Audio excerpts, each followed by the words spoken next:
Okay, guys, I'm going to do a YouTube Q&A video here. I've got some questions from the page, and I'm going to preface the video by saying I'm sponsored by Barbell Apparel. Right now, they're doing a Memorial Day sale. It's about a third off on some of the things. So check out that link in the description if you want to support me and support the channel. I'm not going to go on too much, but I appreciate it. I like the clothes. I like the fit of them. So give them a shot. They've really been good to me. Check them out. Now, we will dive right in, though. JMac7861, he's got a question that says, currently prepping for my next to last competition before retiring. As far as being competitive, will probably continue as a hobby. He's a decently high-level enhanced powerlifter. Do you have any tips for getting out? Got to put health and other priorities first, but it's such a huge piece of my life. I'm not sure how to transition out of it being such a serious high priority for me. I mean, I think the thing is, I've talked about this before. You know, you have to know when to call it, and it sounds like, you know, you're at that point where you're ready to get off the drugs and kind of live a healthier lifestyle. And you have to have other goals. There's no other way to do it. If you don't have other goals, you're going to be miserable. You're going to get burned out. So I kind of transitioned off by obviously doing post-psychotherapy with Clomid and Nolvadex, and then also HCG and HMG. And then I've had to wait for things to rebound. And it's taken 2.5 years for my testosterone levels to get back to 500. But, you know, obviously I would get off everything or just go TRT even. You know, that's an easier route. It's going to be a lot more mentally doable for a lot of people. But you have to have other goals. You have to find something to push you. For me, that's running. That's this process of leaning out. I mean, I've lost about 23 pounds from my peak weight in December. So obviously I've been off anabolic steroids for 2.5 years. But even from this point of, I didn't feel healthy. Well, I was at 238 pounds, kind of going into my last powerlifting meet, drug-free, 238 pounds, and I was big and I was strong, but I didn't feel good. I slept like crap. Sleep apnea was an issue. So I've lost about 23 pounds down to 215 pounds right now. And I'm way leaner. Like, my physique looks 100 times better. Very little body fat. And that's fun. The aesthetic thing is a different goal. It's fun. Along with the running, they supplement each other. So the running's made me a lot healthier, gotten rid of my sleep apnea. I'm training to run in November a sub 140 half marathon. So I've been training pretty much every day running. Still lifting. I'm just not lifting as heavy or as my training sessions went from 4 hours to an hour. So you have to be better, more time efficient, get into some other things, find some other goals. A sub 140 half marathon for me is a big goal. That's going to be tough for me. That's going to be a difficult task, getting a higher VO2 max. These are fun things. So it's just having different goals. There always has to be a goal. If you're not pushing towards a goal at all times, you're not going to get anywhere in life. You have to have a goal. So the goal can be lifting related, or it cannot be. And that's not to say I'm like anti-lifting. I train guys, I coach guys, I get people stronger. That's what I do. At the end of the day, I get people stronger.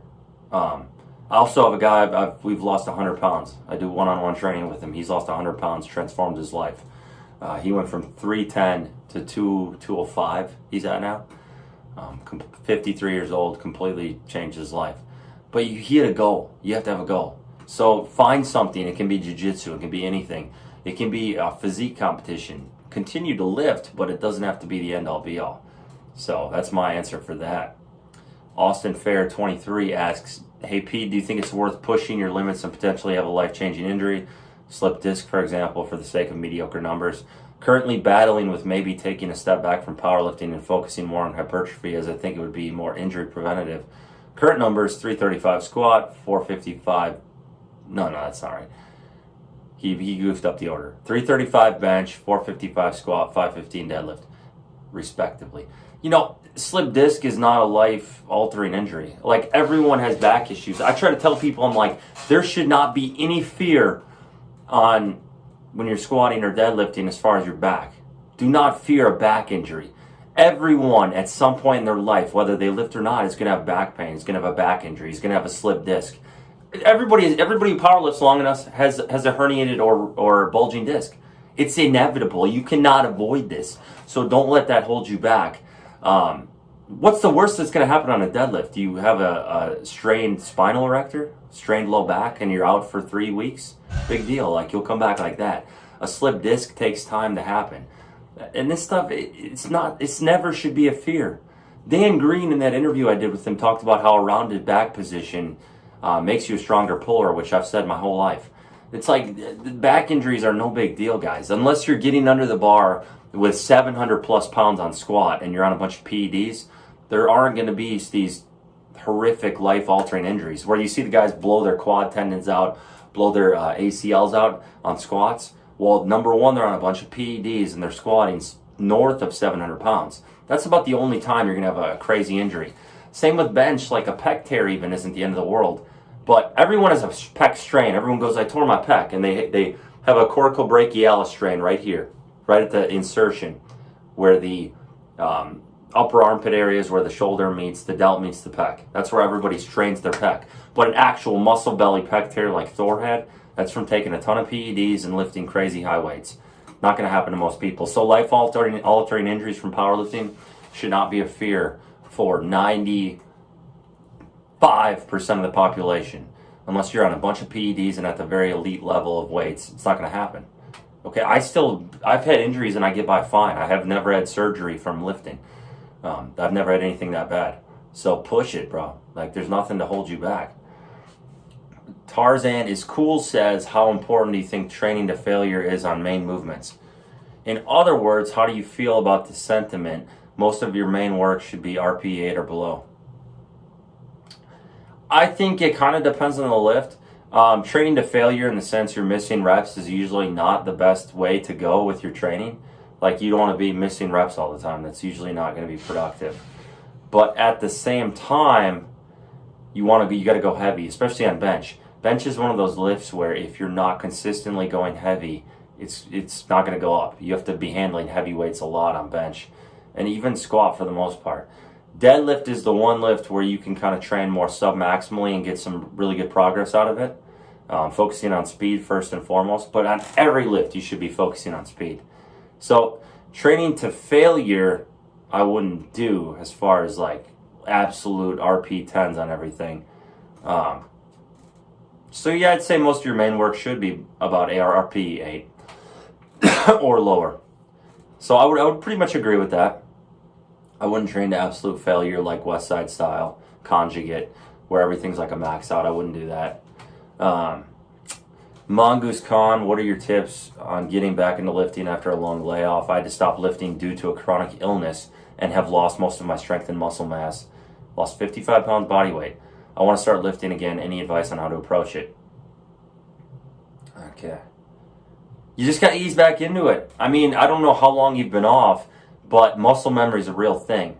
Muscle memory can make it to where, let's say you're a 600-pound deadlifter. You could be back to that within 2 months, if I had to guess. You got to lay the groundwork, be consistent. Consistency is the key to getting anywhere in life. Any goal you have, be consistent, you're going to get there. So just lay the groundwork for a month or two, and the strength will come back fast. I mean, I've seen guys rebound immensely, quick, very quickly after some kind of setback in life. And the biggest thing that holds people back is the lack of consistency because they rely on motivation rather than discipline. Discipline is what gets you in the gym, gets you knocking out these goals day in and day out. You think I want to go out the freaking door and run, 6 miles every day? I don't want to do it, no. But discipline gets me out there in the heat.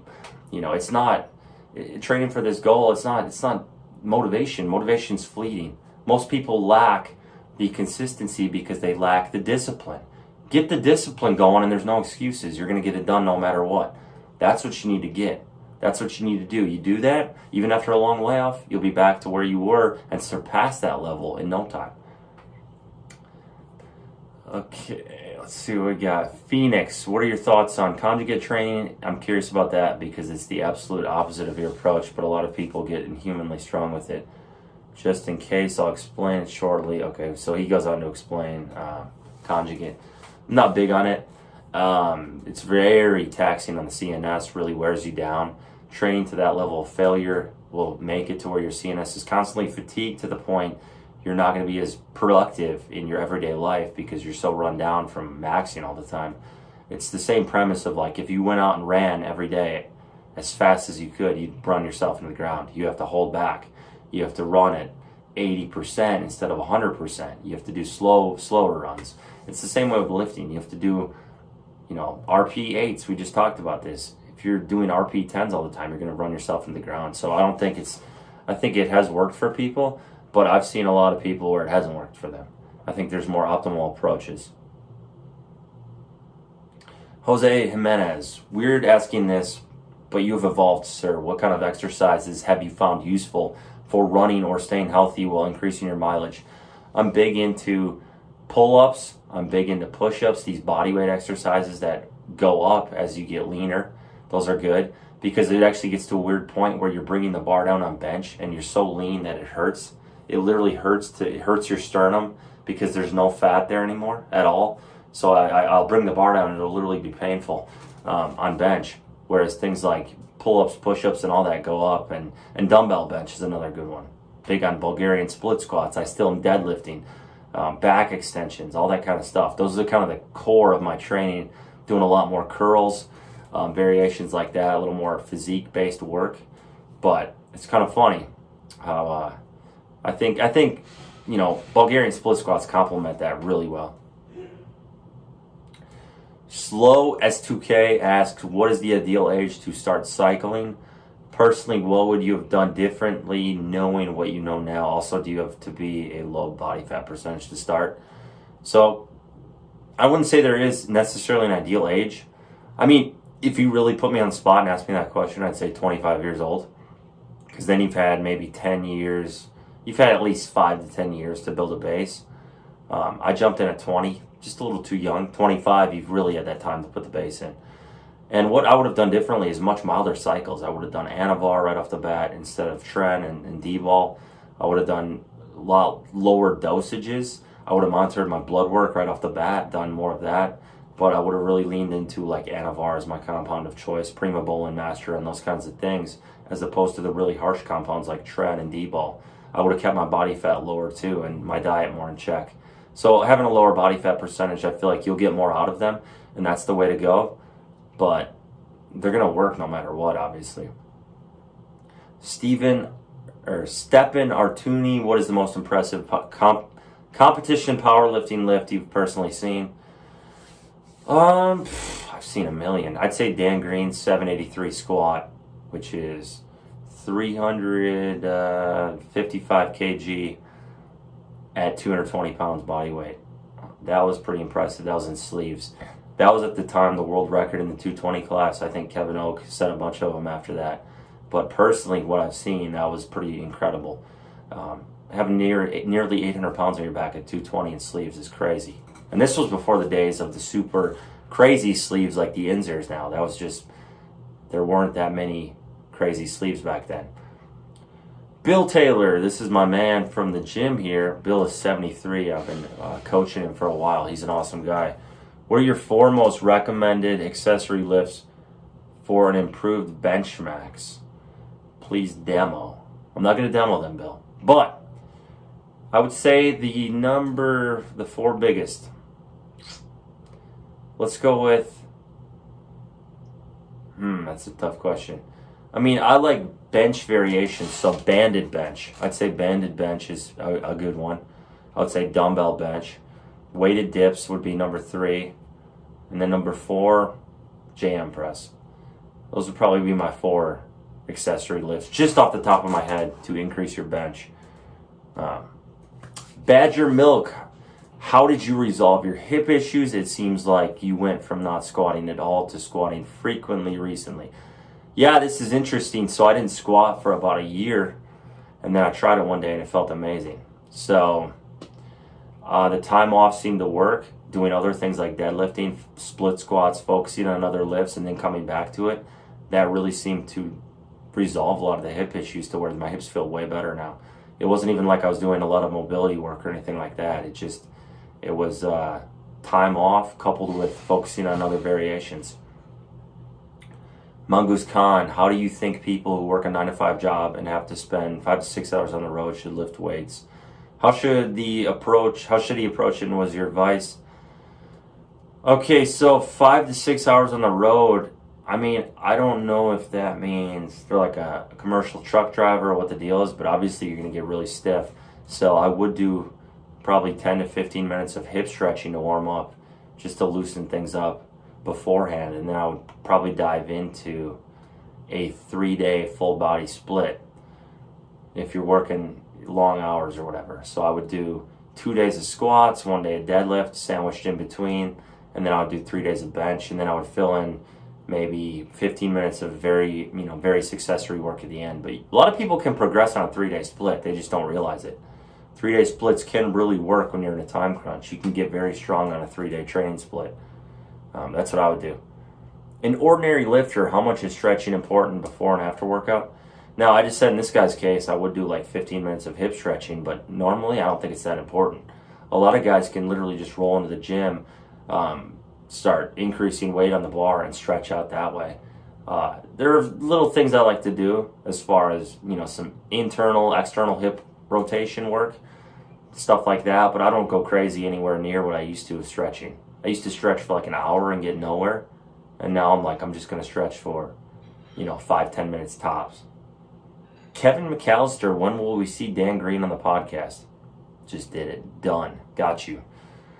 That's funny. A couple people asked me that right before, and then I put it up. We talked. We got to do some more, though. We didn't get enough answered. Michael asks, what's your best overhead press, most impressive single lift in history in a sport? So my best overhead press is 275 strict and 315 push press. Most impressive single lift in history of any sport? I don't know. That's a tough question, guys. I mean, there's been some insane feats. So I really can't pick one. Maybe Thor's 1105 deadlift, even though it was suited, was pretty crazy. Heavy lifter, what are your thoughts on RDLs? I have never seen you incorporate any. I find it more specific than back extensions. I did RDLs for a period of time with pretty good results as far as it seemed to help my lockout. The difference with RDLs is you got that constant tension. So I really felt these in my hamstrings and low back. I program them in for some of my guys now, and they do have merit. It just depends on the circumstance. So I'm more in favor of static strength, where we're working on dead stops on deadlift and such, but these do have merit in certain instances. Stinky Pete asks, what do you think are the consequences for this generation where PD use is very common? I mean, I think a lot of guys are on PDs in their 20s and then kind of shut it down. And, you can mitigate a lot of the damage by doing so. But a lot of guys just don't know what their genetics are like, so they don't know the consequences of it. If you don't know what your genetics are like as far as your heart health and all that, you have no idea what kind of damage this is doing. I didn't find out my genetics heart health wise until later. So this is where getting something done like a 23andMe type testing to kind of look into some of the SNPs, and then also maybe like a Clearly scan to see the plaque buildup in your heart beforehand would be smart to make sure you're not just like a ticking time bomb as far as a heart attack is concerned. But it's hard to say. We're just seeing the fallout of PEDs, where we've seen a lot of guys die in the last couple of years, but we don't necessarily know. We haven't known up to that point what the damage was going to be until recently. We've seen people dropping like flies. Unknown Strongman, how do you like high volume for strength in a cycle? Yeah, you really have to push volume, I feel like. If you want to get stronger, one of the biggest tools you can work with is volume. So a lot of high volume benching, I'm big into that, which ties into high frequency. Volume is king though. I'd say as far as lifts you need more volume on, bench needs the most, squat needs the second most, deadlift needs the least. But volume can be a critical way to build strength. Okay, an ordinary lifter, during overhead press, my legs start to shake during the last rep. What can I do about it? I do breathe and brace properly before carrying the weight. Yeah, that's a tricky one. I don't have a great answer for that, to be honest. I haven't had like extreme shaking, but do you wear a belt? If you wear a belt, you're going to have a much better brace on overhead press. And that's going to be one thing that's really going to probably help counteract that. Alex, come in. I'm just about to hit elite numbers after 9 years of lifting. In terms of genetics, do you think this would be considered average or above average? I'd say above average. How many people, period, hit elite numbers? So I don't know what constitute elite numbers as far as what you're thinking, but very few people, no matter how long they work at it, are going to hit elite numbers. So that would be definitely above average. Charles Newcomb, what is better for building the deadlift muscles, good mornings or RDLs? Just hit a 515 conventional deadlift and want to hit 600. I'd say RDL, more specificity as far as it. You can load it heavier. I'd say that would be the better example, but it just depends on where your sticking points are, what your current lift looks like on the 515. Alex, any injury prevention tips, thoughts on collagen? Injury prevention can often be boiled down to smart programming. If the programming is set up in an efficient manner, you're going to avoid injury. Collagen, not big on. Some people have said that kind of stuff really helps, but I don't know as far as joint health and such. I just haven't dabbled in it much. But injury prevention, optimal programming will set you up to where you're not getting injured. Okay, so we are going about 20 minutes now. I think I'm going to shut it down. Let's see what else. There's some interesting questions. I could do a couple more. Let's see here. Mongoose Khan, how should one who is very poor stamina start running? I can barely jog for 45 seconds before I get out of breath. Is it practical to be able to complete a 5K run after a year? You're running too hard. Train in a heart rate zone. So a lot of times I don't even look at my speed. I'll just be like, okay, today I'm going 6 miles. And I'm going to run most of that in between 135 and 145 beats per minute. And I'm going to stay in that zone. And sometimes it'll get up to like 150 and you'll be there for a little while. But I always try to run at a pace where I'm kind of in that zone. And then I'll have maybe one run a week where I'm booking it at this hard pace that you're kind of mentioning. And if you do that, you'll build up a heck of an aerobic base and it'll get easier. Like, most of your runs should not be crazy hard and painful and torturous. You should, if you keep within a reasonable heart rate zone, they're not going to be. And you're going to build up that speed and just get better overall. So I try to limit the long runs to the hard runs to maybe one a week, and then the rest are easier runs. Okay, let's see. On average, how much stronger do you think steroids make you? A lot. There's no doubt about it. It's a lot.